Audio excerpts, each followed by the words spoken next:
Hai, nama saya Dewangga Widi Salim, mahasiswa S1 Desain Komunikasi Visual dari Universitas Negeri Surabaya, angkatan 2023. Sebagai mahasiswa Desain Komunikasi Visual, saya diharuskan paham tentang apa itu tinjauan visual. Tinjauan visual adalah di mana kita meninjau visual bukan dari segi estetikanya saja, namun juga dari makna filosofi atau alasan dibalik visual tersebut.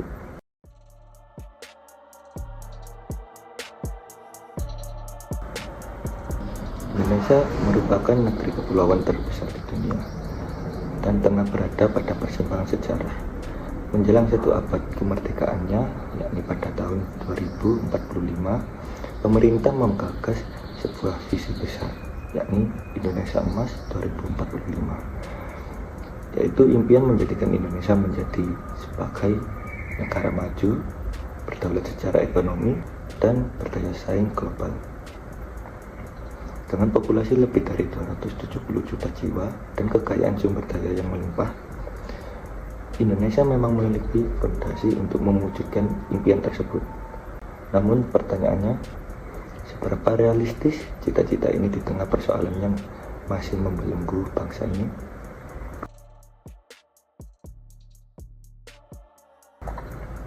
Visi Indonesia Emas 2045 pertama kali digaungkan oleh Presiden Joko Widodo dan dirumuskan dalam dokumen perencanaan jangka panjang nasional. Tujuan akhirnya adalah menjadikan Indonesia sebagai salah satu dari 5 kekuatan ekonomi dunia dengan pendapatan per kapita di atas 23.000 US dollar, tingkat kemiskinan mendekati 0, dan kualitas SDM yang setara dengan negara-negara maju. Berikut 4 pilar yang menopang visi ini adalah: pertama, ada pembangunan manusia dengan penguasaan internet. Kedua, pembangunan ekonomi berkelanjutan. Ketiga, pemerataan pembangunan. Keempat, ketahanan nasional dan tata kelola pemerintah. Untuk capaian menuju Indonesia Emas 2045 saat ini cenderung positif, seperti turunnya angka stunting, naiknya indeks pembangunan manusia atau IPM, dan pertumbuhan ekonomi yang relatif stabil. Ini semua sering dijadikan indikator bahwa Indonesia sudah berada di jalur yang tepat untuk menjadi sebuah negara maju. Akan tetapi, kenyataan sosial dan ketimpangan struktural di masyarakat masih menyisikan tanda tanya.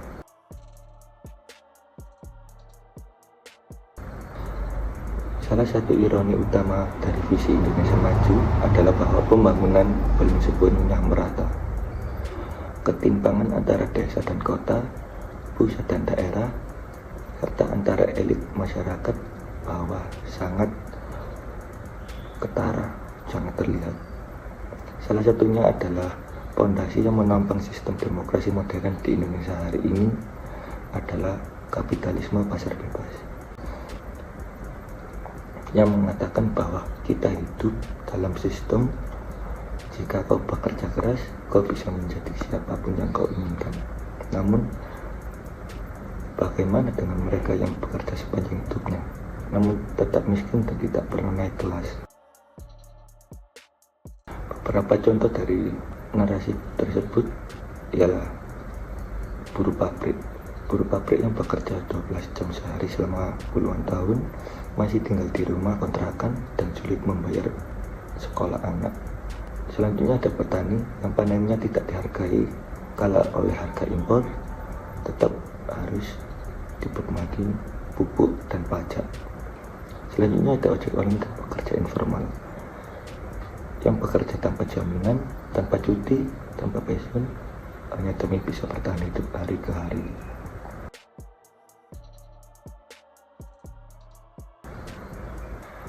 Harga sebuah barang ditentukan oleh pasar.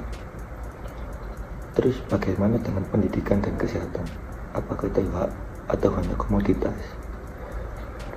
Pendidikan sampai saat ini masih bersifat elitis, atau pendidikan yang berkualitas cenderung hanya bisa dinikmati oleh yang kuasa.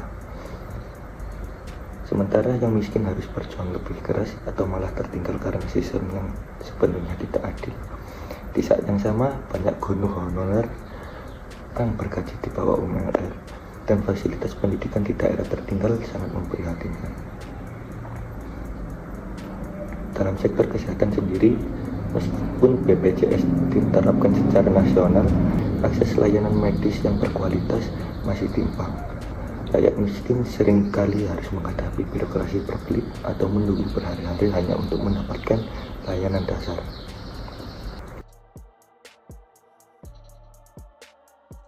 Pembangunan ekonomi menciptakan miliarder. Harus berapa banyak orang yang harus miskin agar satu orang bisa menjadi miliarder? Pemerintah mendorong hilirisasi industri dan investasi asing. Namun, pendekatan ini belum selalu berdampak langsung pada peningkatan kesejahteraan rakyat. Mereka yang seharusnya mendapatkan efek pembangunan malah tidak mendapatkan apa-apa. Banyak proyek yang menggusur warga setempat tanpa solusi adil, dan ekonomi masih didominasi oleh konglomerasi. Ekonomi rakyat, terutama UMKM, petani, nelayan, masih termarginalkan dalam narasi pertumbuhan ekonomi nasional.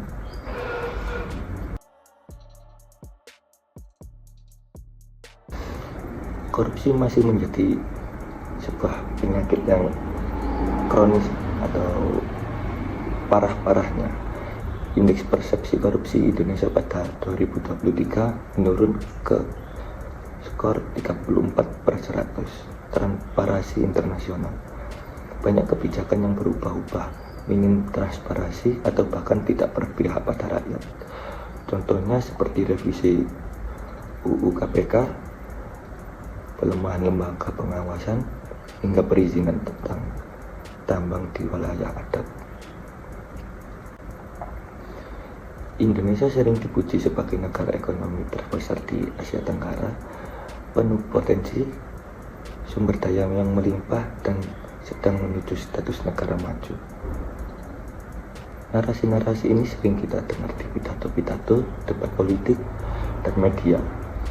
Pembangunan infrastruktur dirayakan, teknologi digital, dan Indonesia Emas 2045 dijadikan visi bersama. Namun, jika kita turun dan melihat ke bawah panggung, akan terlihat jalan-jalan sempit di pinggiran kota dan beberapa suara lain muncul. Suara yang tidak masuk siaran televisi atau baliho politik. Suara rakyat kecil yang bekerja tanpa jaminan. Suara rakyat yang tinggal di tempat yang layak dan hidup dari penghasilan harian yang tak pernah cukup.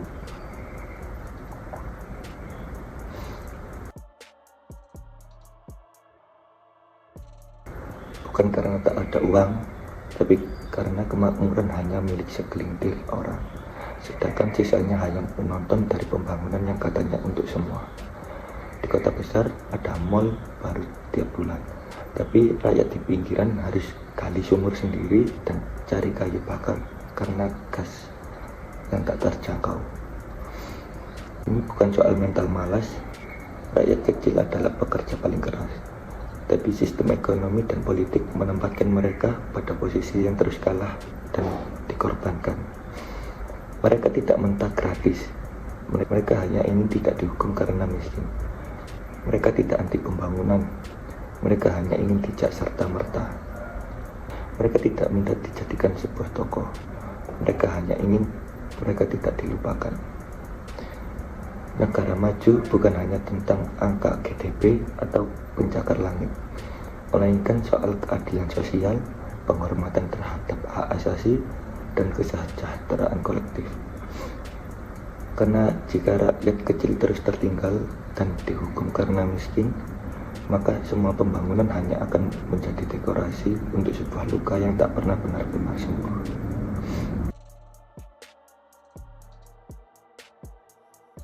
Berikut sebuah karya ilustrasi buatan saya sendiri sebagai output dalam narasi ini. Ilustrasi ini menjadi bentuk kritik visual terhadap realitas sosial Indonesia yang penuh luka, struktural, dan penderitaan kolektif. Meski dibungkus dalam narasi kemajuan, Karya ini secara simbolis mewakili suara-suara tertindas dan seringkali tak terdengar, dan menjadi simbol sistem ekonomi dan politik yang menjerat masyarakat miskin.